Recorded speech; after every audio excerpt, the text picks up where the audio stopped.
Antes de comenzar, déjame hacerte una pregunta. ¿Alguna vez enterraste al amor de tu vida solo para descubrir que no era quien tú pensabas? No me refiero al dolor habitual del duelo.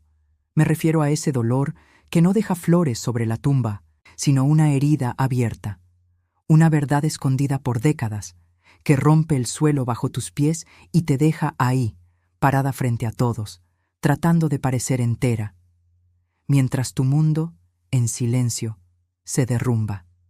Si esta historia te toca de alguna forma, si alguna vez sentiste la soledad gritar en el silencio de una casa vacía, te invito a suscribirte al canal y a compartir en los comentarios desde dónde nos estás escuchando.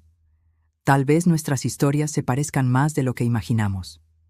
Mi nombre es Dolores Álvarez, y el día del funeral de mi esposo, el hombre, con quien compartí 26 años de mi vida, descubrí que todo lo que creía que era mi historia había sido una mentira.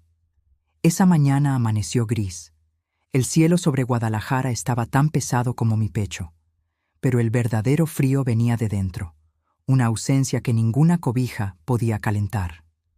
Me levanté antes de que saliera el sol, me senté al borde de la cama, esa que ahora era solo mía, y me quedé mirando la pared, como esperando que el silencio me respondiera. Elegí la ropa como quien elige un disfraz. Un vestido negro, sin brillo, sin adornos. Me miré al espejo y apenas me reconocí. La mujer reflejada era una viuda, y la expresión en su rostro era de alguien que aún no sabía que ese día perdería mucho más que a su marido. Llegué temprano a la iglesia. Demasiado temprano.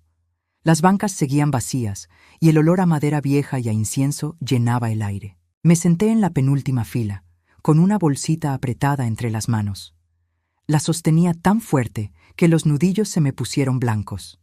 El tiempo se deslizaba lento, como cera derritiéndose. Poco a poco, la gente fue llegando. Pero había algo raro. Muchos rostros. No los conocía. No eran colegas de trabajo ni familiares lejanos. Y lo más extraño, no me miraban con compasión. Me miraban como si yo fuera una intrusa. Y entonces la vi, una mujer elegante de mi edad, vestida también de negro, pero su postura no mostraba luto, mostraba rabia. Estaba en la primera fila, entre un hombre y una joven. Por el parecido, entendí que eran sus hijos, pero lo que no entendí en ese momento fue la forma en que me miró, como si yo hubiera cometido un crimen. La ceremonia transcurrió bajo un silencio denso. Apenas escuchaba al padre. Mi cabeza palpitaba, mi corazón latía descompasado. Y entonces sucedió. Estaba saliendo de la iglesia, todavía en trance, cuando escuché un grito detrás de mí. ¡Increíble! Tuvo el descaro de venir. Me detuve. Mis pies se congelaron en el piso. Me giré lentamente. El hombre que estaba al lado de aquella mujer, ahora claramente alterado, me señalaba con el dedo. Su voz cortó el silencio como un cuchillo. «Destruiste nuestra familia, solo eras la amante. ¿Y ahora quieres hacerte pasar por la viuda?» Esa palabra quedó suspendida en el aire, rebotando entre las paredes como una sentencia. Amante. Mi vista se nubló. Alguien murmuró detrás, risas nerviosas, susurros. Manos cubriéndose la boca. Miré a la mujer, a ella, que ahora sabía que era la verdadera esposa. No se veía sorprendida. Sus ojos estaban rojos, pero firmes y acusadores. Ella lo sabía, siempre lo supo. Y yo no tenía idea. Huí de la iglesia como una niña huye de la oscuridad. Tropezando con mis propios pasos, con el rostro ardiendo y el corazón desbocado. Las puertas se cerraron detrás de mí con un crujido seco, como si ese lugar sagrado decidiera que yo no pertenecía ahí. Afuera, el viento me cortaba la cara, y entre los ecos aún flotaban esas últimas palabras, las que me marcaron, las que me arrancaron el suelo. Amante. No era solo una palabra. Era una herida viva, una cicatriz grabada en el alma. Subí al coche sin recordar cómo. Me temblaban tanto las manos que apenas pude meter la llave. Me quedé sentada largo rato sin arrancar. Solo sentía la humillación, la vergüenza, el espanto de no reconocer la vida que había vivido por más de 20 años. Esa noche regresé a casa como quien vuelve de una guerra, pero no encontré consuelo. Solo el eco de mi propia respiración, el crujir de los muebles y el reloj de la cocina insistiendo en marcar un tiempo que ya no me pertenecía. Me senté en el suelo, junto al sofá donde él solía quedarse dormido después de mi cenar. La madera fría me recordó que todo seguía igual, menos yo. Encendí una lámpara tenue, como si la luz plena me insultara. Me encogí ahí, con las rodillas en el pecho, los zapatos aún puestos y el vestido arrugado como los recuerdos que ya no tenían sentido. No lloré. No en ese momento, porque el shock hace eso. Te roba las lágrimas, te paraliza, te deja en un trance entre la realidad y la negación. Y ahí, inmóvil, como una estatua agrietada, me pregunté, ¿cómo no me di cuenta? 26 años. 26 inviernos cocinando sopas para su regreso. 26 veranos cambiando las sábanas y dejando flores frescas en la mesa. Y ahora, cada uno de esos gestos se sentía actuado, como parte de una obra que solo existía para mí. No tuvimos hijos. No pude. Y Ernesto, así se llamaba, siempre decía que no importaba, que yo era suficiente, que bastaba con tenernos el uno al otro. Recuerdo cómo lo decía, con las manos cálidas en mi rostro, con los ojos bajos, evitando los míos. ¿Sería ya culpa? ¿Ya llevaba esa otra vida cuando me decía que yo era su todo? Cerré los ojos y traté de buscar señales, alguna excusa repetida, algún viaje demasiado largo, pero todo parecía tan cuidadosamente planeado. 6 meses al año viajando a Sonora, según él, por trabajo con clientes importantes. 6 meses conmigo, en Guadalajara, en nuestra casa, con nuestro jardín. Nuestros rituales. Me levanté temblando y fui al recibidor. Su abrigo seguía colgado junto a la puerta, el mismo que usaba en sus viajes. Lo olí. Su perfume aún estaba ahí, amaderado, cálido, familiar, un puñal dulce en el pecho. Toqué la tela como quien toca el rostro de alguien que ya no está, y sentí que el alma se me volteaba. Yo fui la otra, fui la distracción. Y lo peor de todo, lo amaba. Lo amaba con una entrega tan ciega que no quise ver, que no supe preguntar. Ahí empezó el verdadero dolor, no por el Ernesto que ya no estaba, sino por la Dolores que ya no reconocía, la mujer que construyó su hogar sobre tierra prestada, que fue fiel a un fantasma, que alimentó un amor sola. Y por primera vez, en medio de ese silencio espeso, lloré. Lloré como quien suelta un grito atrapado por años en el alma. Lloré por mí. Al día siguiente, desperté con los ojos pegados por las lágrimas secas y la garganta áspera, como si hubiera gritado toda la noche. Aunque ni un solo sonido hubiese salido de mí, la casa se sentía más vacía que nunca, no solo por la ausencia de Ernesto, sino por algo aún peor, la ausencia de sentido. La tetera silbó en la cocina, y por un instante pensé, Ernesto va a decir que el té ya está listo. Pero el sonido se quedó flotando en el aire, sin respuesta. La silla al lado de la mesa permanecía vacía. Las palabras que antes formaban parte de nuestra rutina ya no tenían dónde posarse. Me senté en la banca del porche, esa misma donde tantas veces esperábamos juntos la llegada de la lluvia. Los gorriones seguían viniendo. El viento aún arrastraba hojas secas por el patio. Pero todo había cambiado, no allá afuera, sino dentro de mí. El teléfono vibró. Una notificación breve. Un nombre conocido. Rosa, mi amiga de juventud. También conocía a Ernesto. Vi lo que pasó en el velorio. Estoy en shock. No puedo creer que le hayas hecho eso a la otra familia. No me busques más. Leí ese mensaje más de 10 veces.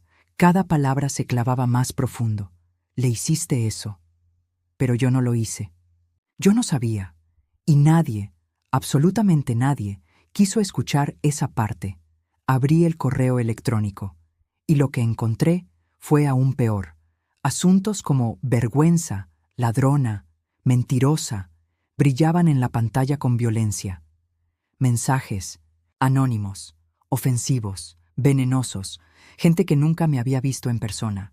Gente que creía saber toda la historia. Uno de ellos decía, solo estabas esperando a que se muriera para quedarte con todo. Me paralicé, literalmente. Los dedos se me cerraron con fuerza sobre el mouse. La mandíbula me rechinaba y por primera vez sentí algo distinto a la tristeza. Sentí rabia. ¿Cómo se atrevían? Le di 26 años de mi vida a un hombre que, al final, me traicionó de la forma más cruel. Y ahora, además de todo, ¿yo era la villana? Pero el mundo no quiere entender matices. El mundo necesita culpables. Y me habían elegido a mí. Esa noche no encendí las luces. Me senté en la oscuridad con una taza de té tibio entre las manos y la mirada fija en la nada. No recé.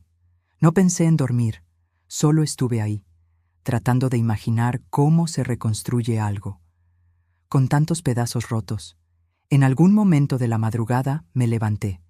Caminé hasta el estante donde guardábamos los papeles importantes. No sé bien por qué lo hice, tal vez buscando respuestas. Una señal, un consuelo. Pero lo que encontré fueron boletos de avión con fechas exactas, cada 6 meses, pagos de renta en una dirección en Hermosillo, un seguro médico duplicado, transferencias mensuales a nombres que nunca había escuchado. Cada línea era una confirmación. No era un simple engaño, era otra vida entera, paralela a la mía. Sentí el cuerpo rendirse. Tuve que apoyarme sobre la mesa. El peso de la verdad me doblaba las rodillas y entonces me vi, sola, sin hijos, sin amigas, sin Ernesto. Al menos no el Ernesto que yo creía conocer, y sin ninguna certeza de quién era yo ahora. El silencio de la casa ya no me protegía. Me señalaba. Y dentro de ese silencio, la rabia y el duelo comenzaron a mezclarse, como una tormenta en el horizonte, esperando el momento exacto para desatarse. 2 días después, llegó la carta, un sobre color beige, con papel membretado de una firma de abogados en el centro de Guadalajara. No necesitaba abrirlo para saber de qué se trataba. Era sobre el testamento.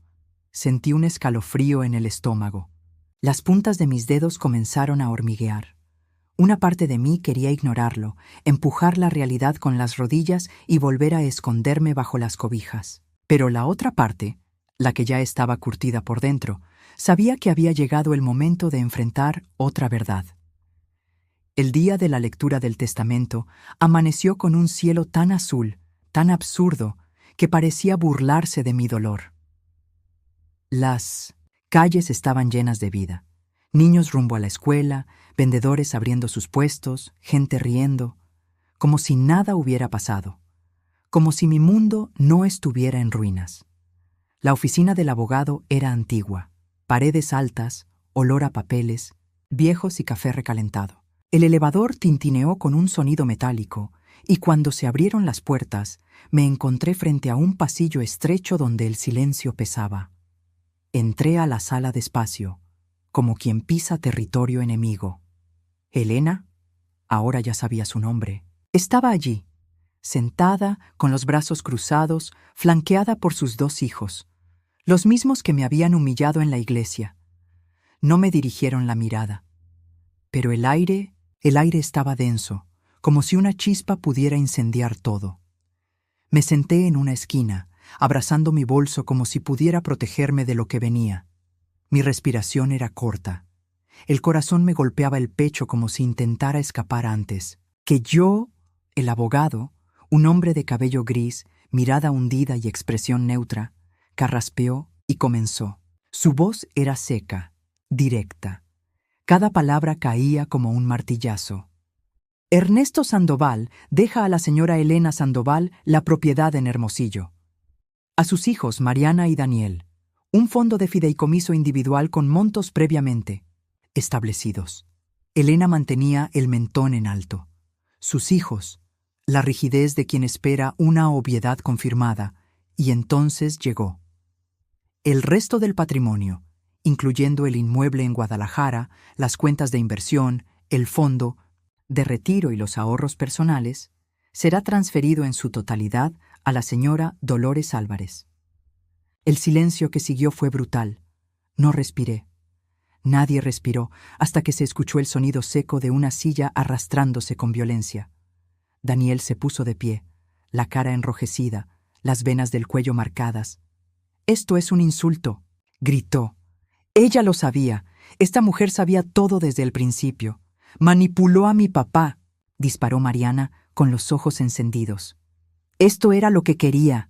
El dinero, la casa, nuestra historia», quise responder. Quise gritar que yo no pedí nada, que ni siquiera sabía que Ernesto había hecho esos cambios. Pero mi voz se quebró.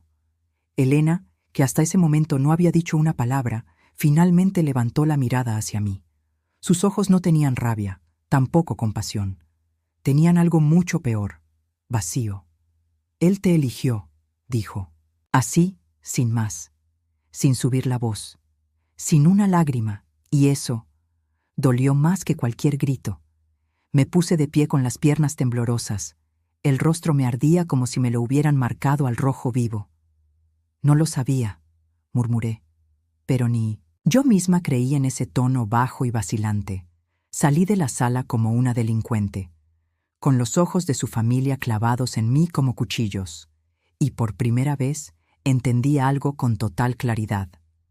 Además de ser la mujer engañada, ahora también era la villana de la historia. Durante 2 días no abrí la puerta, ni la del frente ni la de atrás. Las cortinas permanecieron cerradas, como si así pudiera impedirle al mundo entrar o verme. Las paredes de la casa se sentían más cercanas, sofocantes. El silencio que antes me arropaba, ahora se arrastraba por el piso como una niebla, densa, acusándome, juzgándome. La mañana del tercer día me despertó un sonido seco. Fui hasta el garaje y lo vi, pintado con letras rojas, enormes y disparejas, sobre el portón blanco. «Mentirosa». Me quedé ahí, inmóvil. La palabra parecía haber salido de lo más profundo de mí, como si alguien hubiese escuchado mis miedos más íntimos y los hubiera escupido en las paredes. Una vecina pasó en su coche. Desvió la mirada. Otra, más adelante, bajó la velocidad. No sonrió. En ese vecindario, nadie más me saludaba. Me ofrecieron ayuda para pintar. La rechacé. Una parte de mí creía que merecía eso, y la otra quería que lo vieran, que todos vieran lo que el dolor puede hacer con las personas, que entendieran lo que es ser arrastrada al centro de un escándalo que nunca buscaste. Pero el cuarto día me levanté decidida. Compré pintura blanca, cubrí las letras con manos firmes, aunque los dedos me temblaban. Pinté hasta borrar cada rastro, y por primera vez en semanas, me miré al espejo sin desviar los ojos. Esa misma tarde llamé a mi abogado. Necesitaba entender si todo eso era real. Si el testamento, el dinero, las propiedades, todo lo que ahora tenía mi nombre, había sido hecho de forma legal, correcta. «Sí, Dolores», me dijo con voz serena. «Ernesto hizo esas modificaciones 1 año antes de fallecer. Estaba lúcido, todo está en orden». «¿Pero por qué?», pregunté. «¿Por qué haría algo así, sabiendo el caos, el dolor?» Del otro lado de la línea, silencio. Ni un abogado puede explicar lo que habita en el corazón de un hombre. Esa noche me senté en la cocina con la carpeta de documentos frente a mí. Las cuentas bancarias, los estados de inversión, los papeles de propiedad, millones. Una palabra que jamás me había pertenecido. Una fortuna que, si pudiera, habría cambiado por una sola verdad. Por una mirada sincera de Ernesto diciendo: «Dolores, perdóname, te mentí». Pero eso nunca llegó, ni en vida, ni después de la muerte. En lugar de eso, llegó una oleada de correos llenos de odio, mensajes de desconocidos llamándome parásito, interesada, aprovechada. Uno de ellos decía: «Le quitaste todo a una familia entera. Debería darte vergüenza». Y lo peor de todo es que una parte de mí sí sentía vergüenza. Aunque no tuviera culpa, aunque no lo hubiese querido, me había convertido en cómplice de una mentira que destruyó vidas, incluida la mía. Esa noche me senté en el porche con una taza de té entre las manos y por primera vez hablé en voz alta. No quiero esto, ni el dinero, ni la casa, ni las miradas en la calle. Yo solo quiero mi vida de antes, la vida en la que creía en el amor que teníamos. Pero esa vida ya estaba muerta y en su lugar necesitaba aprender a respirar de nuevo. No planeaba buscarla, ni en esos primeros días, ni siquiera en las semanas que siguieron. Elena, solo el nombre me causaba un escalofrío. Ella era la mujer que compartió su vida con el mismo hombre que yo, la que lo conoció antes, la que tuvo hijos, fiestas de cumpleaños, domingos con olor a guisado y pastel recién horneado. Y de alguna forma, ella también fue traicionada. Durante varias noches me sorprendí imaginando su voz, si me gritaría, si me humillaría, si lloraría, o si simplemente se quedaría en silencio, como en la oficina del abogado, con esa mirada de quien ya no espera nada de nadie. Pero tras tanto silencio, fue la inquietud la que ganó. No fue valentía, fue desesperación. Necesitaba mirarla a los ojos, escuchar de su boca que me odiaba, que me culpaba, o tal vez que me entendía, porque vivir con la duda dolía más que cualquier insulto. Elegí un café pequeño, apartado, en la carretera entre Guadalajara y Hermosillo. Un lugar neutral. Nadie nos reconocería ahí. Escribí un mensaje, simple, respetuoso. Le expliqué que no buscaba conflicto, solo una conversación, por el dolor que ambas compartíamos. Para mi sorpresa, la respuesta llegó 1 hora después. Mañana, a las 10. No llegues tarde. No dormí esa noche. Al día siguiente, me puse ropa discreta, recogí el cabello y respiré hondo antes de salir. En la bolsa llevé una carta. No sabía si tendría el valor de entregarla, pero necesitaba tenerla, como un escudo contra mis propias dudas. El café era modesto, con mesas de madera clara y olor a pan recién horneado. Elena ya estaba ahí. No llevaba maquillaje. Sus ojos hundidos, con ojeras profundas, revelaban noches en vela. Las manos cruzadas sobre la mesa parecían mantener unido todo lo demás en su cuerpo. Me acerqué despacio, como quien se aproxima a un altar. No sonrió. No hizo gesto alguno. Solo me miró con una intensidad callada que me hizo tragar saliva. Me senté. Y antes de que yo dijera una palabra, ella habló. ¿Lo amabas? No era una pregunta cualquiera. Era una cuchilla fina, colocada con delicadeza en medio de la mesa. Tardé en responder, no porque no supiera, sino porque dolía admitirlo en voz alta. Sí, susurré. Lo amé con todo lo que tenía. Ella asintió levemente, la mandíbula tensa, la mirada perdida por un instante. Él me dijo que eras una ex, una historia vieja, antes de mí. Una vez le pregunté si todavía hablaban. Se rió. Me dijo que estaba imaginando cosas. Su tono era demasiado tranquilo, y tal vez eso era lo que más dolía, que el dolor se le hubiera asentado como piedra en el pecho. Elena. Intenté hablar, pero me interrumpió. ¿Sabes qué es lo que más duele?, preguntó, mirándome directamente a los ojos. No es el dinero, ni que te haya dejado todo, ni siquiera que tú existieras. Lo que más duele es darme cuenta de que ninguna de las dos fue prioridad, que pasamos años siendo mantenidas. La palabra flotó entre nosotras, mantenidas como cosas, como piezas de una obra montada. Yo planeaba nuestro futuro, murmuré. Nos imaginaba viejitos, sentados en el porche, viendo a los nietos correr por el jardín. Pero nunca hubo jardín, nunca hubo planes, solo lo que él nos dejaba ver. Ella sonrió. triste. Yo también imaginé eso. 25 años viendo a mis hijos esperarlo en la ventana, solo para después descubrir que hacía lo mismo con otra familia. Un silencio pesado nos envolvió. 2 mujeres, 2 vidas unidas por la misma traición. 2 dolores que se reconocían, sin necesidad de palabras. Entonces, sacó de su bolso un sobre desgastado. Es una copia del testamento original, el que hizo antes de cambiarlo todo. En esa versión, todo era mío. Deslizó el sobre hasta mí. Lo toqué como si sostuviera un espejo. Yo no pedí esto, dije con la garganta cerrada. Ni siquiera sé qué hacer con todo lo que quedó. Elena me miró, y por primera vez vi algo distinto. No era perdón, ni aceptación. Era algo mucho más raro. Comprensión. Ni yo, respondió. Salimos del café en silencio. No hubo abrazos, ni despedidas cálidas, pero al cruzar esa puerta, sentí que un peso se despegaba de mis hombros. No era paz.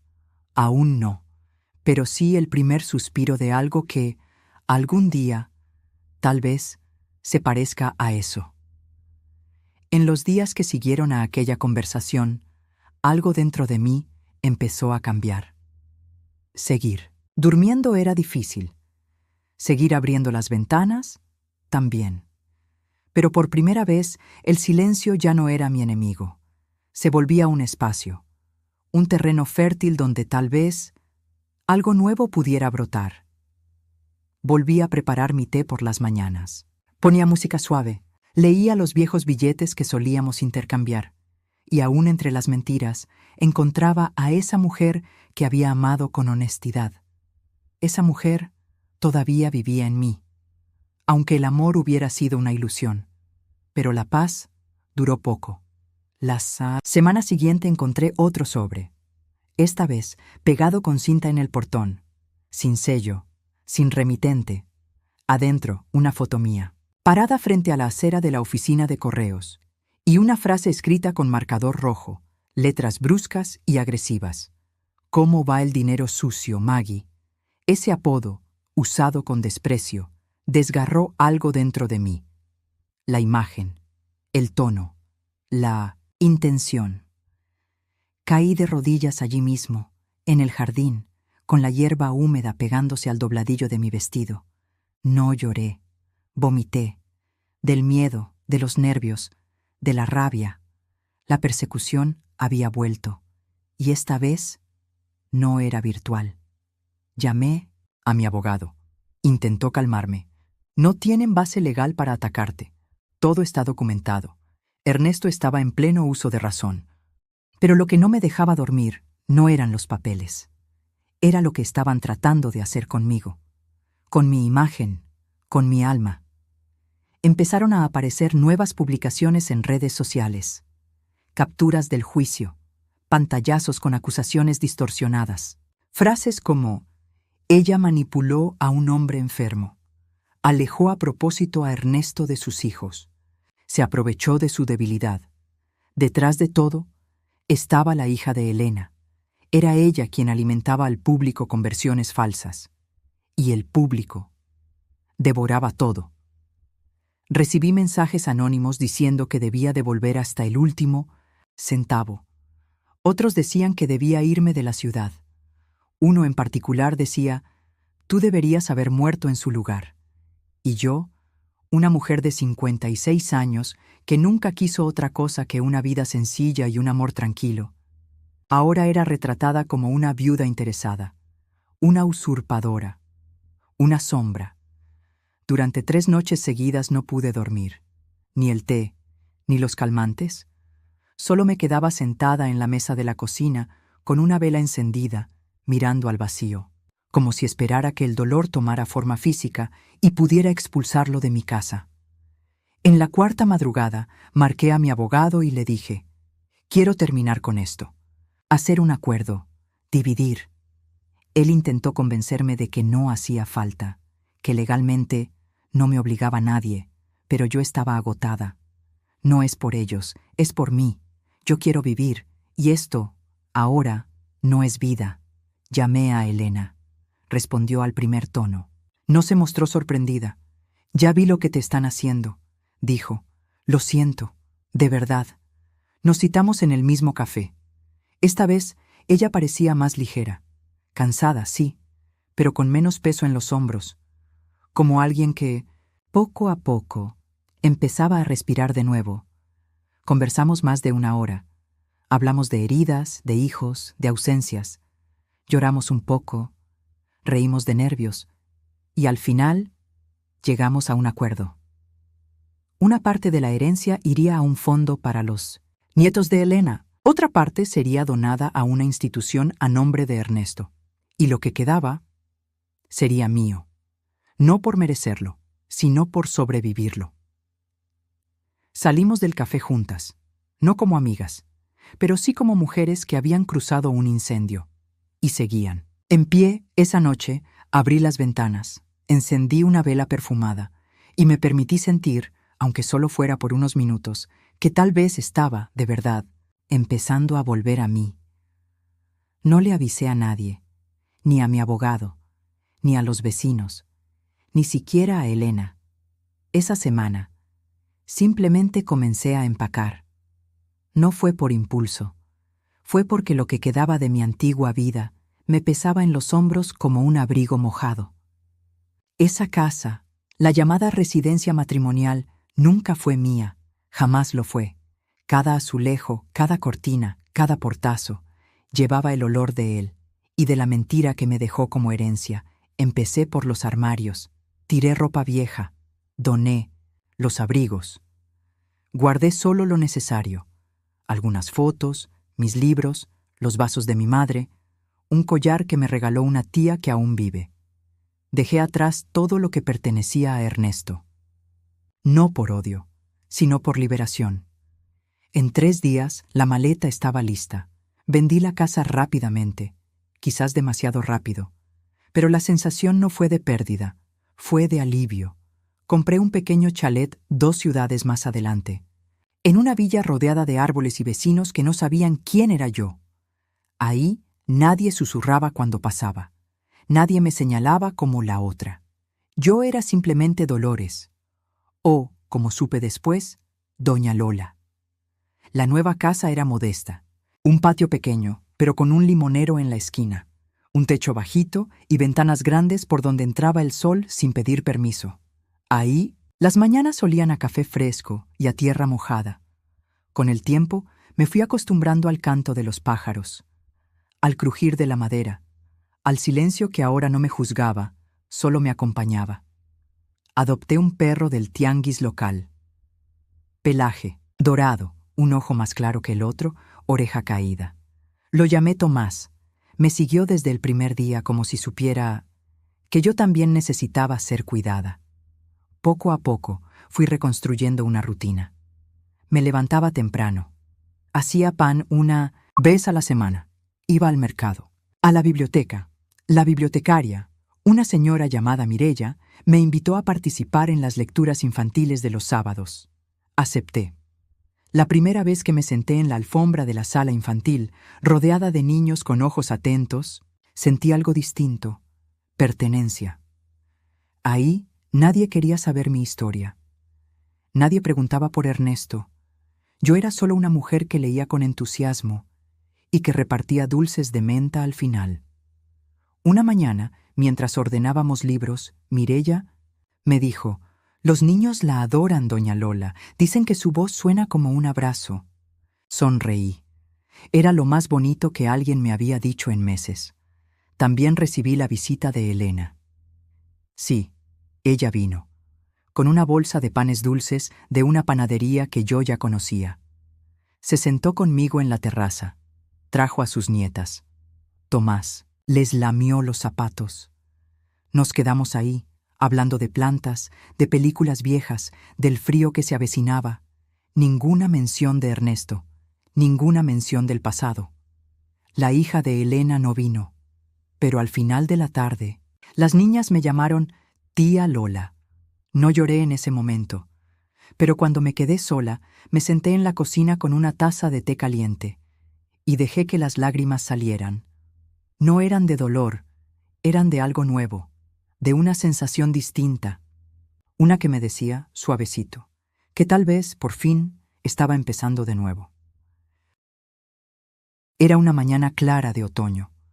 Las hojas del árbol frente a mi casa temblaban con el viento, esparciendo tonos dorados sobre el jardín. Recién regresaba del mercado, con la canasta llena de manzanas, calabaza y un pedazo de queso artesanal. Tomás troteaba a mi lado, feliz, con la lengua colgando. Todo parecía en calma, hasta que lo vi, un sobre blanco, sencillo, otra vez sin sello, sin remitente, solo colocado, con demasiado cuidado, en mi puerta. El corazón se me apretó. Sabía lo que era, antes incluso de tocarlo. Lo abrí con manos firmes, pero frías. Adentro, copias de documentos viejos, comentarios de foros, y una frase escrita con marcador rojo, letras inclinadas, como un grito que no se quiso callar. ¿Pensaste que ya había terminado? Reconocí el tono. Daniel, el hijo de Elena. Se decía por ahí que nunca aceptó el acuerdo. Decía que su madre lo había traicionado al firmar la paz, que había vendido la memoria de su padre por migajas, que yo era culpable, que el testamento era una farsa y que él lo reabriría. Aquella tarde llamé a mi abogado. Me aseguró que legalmente todo seguía firme. No había pruebas, no había fundamentos para una nueva demanda. Pero aún así, esa frase pegada en mi puerta me tocó algo por dentro, no como antes. Esta vez no me destruyó, sí me incomodó, pero no me paralizó. Era como si por fin hubiese aprendido a no ponerme la ropa que los otros querían echarme encima. La semana siguiente salió una nota en el diario local, pequeña, insinuante, sobre posibles fraudes en procesos de herencia, sin nombres. Pero yo sabía, por primera vez en mucho tiempo cerré todas las cortinas, no por miedo, sino para reunir fuerza. Me quedé en casa 2 días, pensando, respirando. En la tercera noche, recibí una llamada. Elena, está enfermo, Dolores. Necesita ayuda y está buscando culpables donde no hay. Pero no voy a permitir que siga destruyendo a nadie más. 2 días después, vino a mi casa. Entró conmigo de siempre, paso firme, pero los ojos llenos de agua. Dejó la bolsa en la silla, sacó un papel de la carpeta que traía.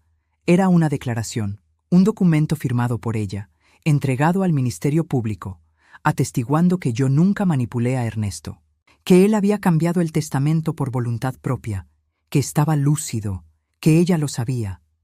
No vas a enfrentar esto sola, dijo, ya no.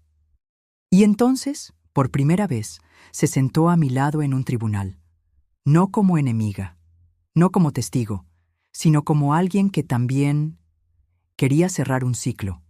La audiencia fue rápida, sin nuevas pruebas, sin argumentos sólidos. El juez desestimó el caso. En menos de media hora a la salida, flashes, cámaras, gritos de reporteros, yo no hablé, pero Elena sí. Ella no es la villana, dijo en voz firme. Ella es otra víctima del mismo hombre que nos engañó a todas. Mi hijo necesita ayuda, no venganza, y Dolores merece paz. En el coche, de regreso a casa, lloré, pero no de dolor. Lloré porque alguien por fin dijo en voz alta lo que yo grité en silencio durante meses. Y todos lo oyeron. La casa que elegí era pequeña, pero estaba viva. El jardín, antes seco, ahora florecía con hortensias, lavanda y algunas flores silvestres que crecían sin pedir permiso. Cada semana, un nuevo color surgía, como si la tierra misma entendiera que por fin había espacio para volver a empezar. Elena venía con frecuencia. Traía pasteles, plantas y a veces a sus nietas, que corrían por el patio con Tomás, Detrás. Su hija comenzó a mandar mensajes breves, neutrales, pero respetuosos. El hijo se alejó. No hubo reconciliación, pero hubo silencio. Y eso, por ahora, era suficiente. Empecé a ser conocida como tía Lola por los niños del barrio. La misma voz que alguna vez cargó dolor. Ahora contaba historias los sábados en la biblioteca, con personajes exagerados y finales felices. En el mercado me llamaban por mi nombre. En la panadería ya sabían mi pedido. Nadie hablaba del pasado. Y si sabían, eligieron no decirlo. Una tarde, Mireya, la bibliotecaria, me entregó una nota de una señora que había asistido a una de las lecturas. Decía: «Tiene el don de devolverle dulzura a las palabras. Gracias por recordarme que aún hay belleza en los nuevos comienzos». Leí esa nota más de 20 veces. Esa misma semana recibí una caja por correo, sin remitente, pero con una letra que reconocí de inmediato. Adentro, una sola fotografía. Ernesto, joven, con un bebé sobre los hombros, la hija de Elena, ambos riendo, despreocupados, y al reverso una dedicatoria escrita a mano. Que la verdad nos libere, aunque duela, que el tiempo nos cure, aunque llegue tarde. Guardé la foto, no por nostalgia, sino por respeto al dolor del que vengo. La coloqué en el pasillo, entre libros y pequeños objetos que fui acumulando en esta nueva vida. Una mañana de invierno me senté en el porche con Elena. Tomábamos té de manzanilla, mientras sus nietas dibujaban con crayones en el suelo. No hablamos mucho. El silencio entre nosotras se había vuelto sagrado. En un momento susurró: «Sabes, Lola, yo pensé que te iba a odiar para siempre». Sonreí, sin ironía. Yo también pensé que me odiaría. Ella rió, una risa suave, cansada, pero verdadera. Y aquí estamos, enteras, con todo y las grietas. Sí, respondí, enteras, y ahora, en paz. Al final de esa tarde, caminé hasta el fondo del jardín con Tomás. Las hojas bailaban en el aire, el viento golpeaba suave las ventanas. Los pájaros cantaban una melodía serena, de esas que solo se oyen cuando el alma está limpia.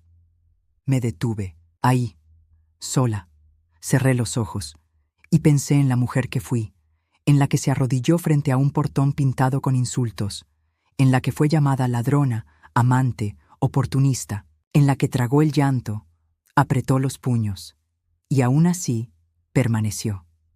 Y luego pensé en la mujer que soy hoy, la que lee para niños, la que cultiva flores, la que adopta perros, la que abre la puerta sin miedo.